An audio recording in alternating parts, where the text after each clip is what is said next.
अब तुम लंका में जाकर अपने नाम का डंका बजा दो।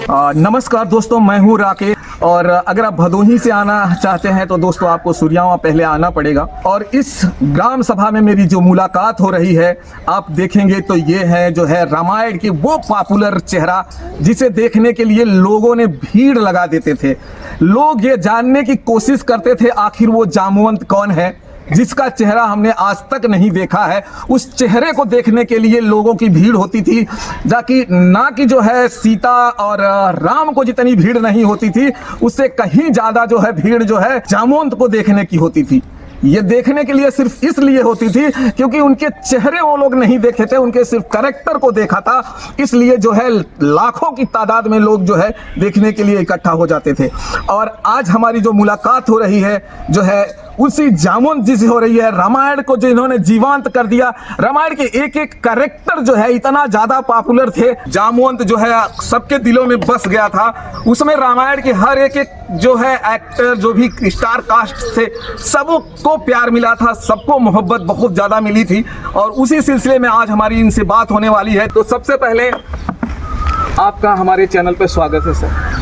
जय श्री राम मेरे मित्रों, दर्शकों, आपको बार बार नमस्कार। जय श्री राम। सर, जैसे कि आप गांव से बिलोंग करते हैं और गांव से लड़के जो होते हैं उस समय फिल्मों में काम करना, सोचना भी एक बहुत बड़ी बात होती थी। देखिए, हर एक कोई जो है गांव की संस्कृति से पला बसा जरूर होता है, लेकिन उसका भाग्य उसको जरूर शहर की ओर खींच ले जाता है। गांव की महिमा गाथा जितनी भी गाई जाए उतना कम है।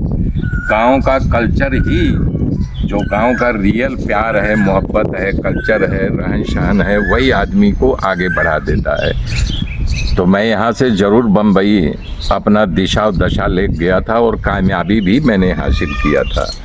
मैं 81 में यहाँ से बम्बई शहर की ओर पदार्पण कर दिया था और हमने बड़ा संघर्ष किया। लेने तो गया था मैं ट्रेनिंग पूना फिल्म इंस्टीट्यूट, लेकिन उस समय इंस्टीट्यूट बंद हो गई थी। हमने अपना एक ग्रुप बनाया था, SRA प्रोडक्शन। SRA प्रोडक्शन मतलब शरद राय आज भी जर्नलिस्ट हैं, मायापुरी में लिखते हैं। R राजशेखर, जो मैं था, राजशेखर उपाध्याय। अरुण, वो लड़का जो है वो भी इंडस्ट्री में है, वो डायरेक्टर बनना चाहता था, लेकिन हर एक का भाग्य सपोर्ट नहीं करता है, तो सफल नहीं हुआ। तो इस प्रकार से हमने अपना प्ले ग्रुप बना करके नाटक करना शुरू किया। हमारे प्ले में बबलू मुखर्जी, मास्टर राजू, सुचिता मुखर्जी आज सब हुआ करते थे।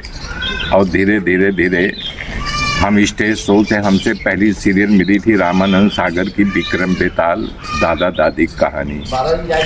वहाँ से आगे बढ़ते बढ़ते वही जितने विक्रम बेताल थे दादा दादी कहानी में थे, दीपिका चिखलिया, अरुण गोविल, सुनील लहरी, अरविंद जी, दारा सिंह जी, सारा का सारा ग्रुप को कन्वर्ट कर दिया गया था रामायण सीरियल के लिए। अपने अपने कला के अनुभव से, अपने अपने बलबूते पर, अपने अपने कला का एक प्रकार से प्रतिस्पर्धा तो नहीं, लेकिन होता है कि हाँ हम ये कर लेंगे, कॉन्फिडेंस होता था। तो ऐसे ऐसे जैसे अरुण गोविंद जी हो गए, सुनील लहरी हो गए, दारा जी हो गए, चंद्रशेखर जी हो गए, इस प्रकार से लोगों को चयन करते गए और रामायण ऐसी बनी कि आज तक लोगों के दिल दिमाग में अपनी छवि कोई नहीं भूल पाता, रामायण न भूल पाएगा भी। जैसा कि कहना है कि रामायण जो है कि दिलों में सबको बसी हुई है, ये तो वाकई है कि दोबारा जब जो है रामायण का जब टेलीकास्ट होता है तो फिर से उसी तरह से प्यार और मोहब्बत जो है इस सीरियल को मिलता है। तो सबसे पहले बताइएगा सर, आपका जब मुलाकात जो है पहली बार कैसे रामानंद सागर जी से होता है? उनके विक्रम बेताल में मेरी एंट्री हुई थी एक राजकुमार की भूमिका के लिए, यानी उस भूमिका को मैंने अच्छे ढंग से निभाया था। तो उसका डायरेक्शन दे रहे थे प्रेम सागर जी हमारे बहुत अच्छे मित्र भी हैं। तो उन्होंने मुझे लाइक किया, पसंद किया। तो इस प्रकार से भिन्न भिन्न भूमिका दी। आखिरी 2 एपिसोड में मैं पंडित का किरदार निभाया था, इसलिए कि कोई बढ़िया मंत्र बोलने वाला था नहीं, जो बोलता था तो गलत सलत उल्टा सीधा बोलता था। तो मैंने बोला नहीं ऐसे नहीं, ऐसे सागर साहब बोले तुम ही कर दो ये रोल, तो मैंने किया था ये। तो चलिए दोस्तों, अब हम बात करेंगे रामायण से, क्योंकि हमारा मेन फोकस है रामायण से। तो रामायण में आप इनको बहुत सारे कई रोल मिले होंगे, शायद आप खुद बताएंगे कितने सारे रोल आपने रामायण में किए हैं, कितने कैरेक्टर प्ले किए हैं? पहला कैरेक्टर सागर साहब ने मुझे दिया था, राम का राज्याभिषेक होना होता है, तो उसके लिए तो बोले पंडित जी 16-17 लाइन का डायलॉग है और बिना कट के बोलना है। बोला पापा जी आपका सहयोग आशीर्वाद रहेगा, मैं करके दिखाऊंगा। तो श्रीधर कैरेक्टर का नाम था, वो डुगडुगी पीट करके बोलता है कि आज सुनो सुनो सुनो, आज सूर्यवंश का मुकुट श्री राम के सर पर रख करके राज्याभिषेक होने का अनुमति राजा दशरथ जी ने दिया है, श्री रामचंद्र जी का राज्याभिषेक करेंगे।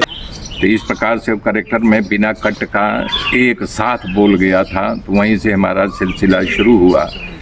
ये जब दशरथ जी मर जाते हैं तो भरत को बुलाने के लिए कैरेक्टर वही प्ले करता है। इसके बाद फिर जब रामायण का सिलसिला आगे बढ़ा तो एक कैरेक्टर आया जामवंत, तो उसके लिए भारी आवाज़ चाहिए था। तो भारी आवाज़ हमारी बहुत भारी, हालांकि आज भी है, लेकिन तब उस समय युवान था, बहुत भारी आवाज़ हुआ करती थी। तो पापा जी ने बुलाया, बोला देखिए पंडित जी एक कैरेक्टर ऐसा है कि जो कि बहुत हाईलाइट कैरेक्टर है और वो आपके आवाज़ के ऊपर सेट बैठ रहा, आप उसको कर लो। तो मैंने उनकी बात मान करके मैंने किया जामन का कैरेक्टर। जब पहला एपिसोड का शूटिंग होना था तो हमें आज भी वो दिन याद है, मैं बहुत बेचैन हो गया कि इस भारी आवाज़ को कैसे डेवलप करूं। तो करते करते करते मेरे मन में एक ऐसे आवाज़ घूटी, प्रभु आप जिस पर कृपा करते हो वही विजयी होता है, उसी के यश तीनों लोकों में उजागर होता है। सो आज आपकी कृपा से हमारे सारे मनोरथ सफल हुए। जब ये पहली बार पहला टेक दिया, सागर साहब उठ के खड़े हो गए, मुझे गले लगा दिए, बोले नहीं यही मुझे चाहिए था। तो इस प्रकार से हमारी आवाज़ लोगों के दिलों में धीरे धीरे बसते गई और आवाज़ ही मुझे पॉपुलर कर दिया था। तो दोस्तों अभी जो आप घर देख रहे हैं ये है राजशेखर उपाध्याय जी का घर। राजशेखर उपाध्याय जी जो है रामायण में एक अहम किरदार निभाते हैं, जो जामवंत जी का किरदार है। और वो किरदार जो है इतना फेमस हो जाता है कि लोगों के आज भी दिलो दिमागों में छाया हुआ किरदार है। लोग जो है रामायण को इतना प्यार शायद किसी भी सीरियल को नहीं दिए हैं। और रामायण एक ऐसा सीरियल था जिसने गांव में टीवी जो है खरीदने के लिए मजबूर कर दिया, क्योंकि दूसरे का घर पे जब कोई टीवी देखने जाता था, अगर वो थोड़ी सी आनाकानी उन बच्चों से कर देते थे तो बच्चे आकर घर पे बताते थे, तो उसी दिन उस परिवार के लोग जाते थे और एक टीवी खरीद के लेकर आ जाते थे। रामायण ने कह दिया जाए तो टीवी कंपनियों को इतना फ़ायदा कराया, शायद जो है रामायण ने जितना नहीं कमाया होगा उससे कहीं गुना जो है टीवी कंपनियों ने कमाई किया।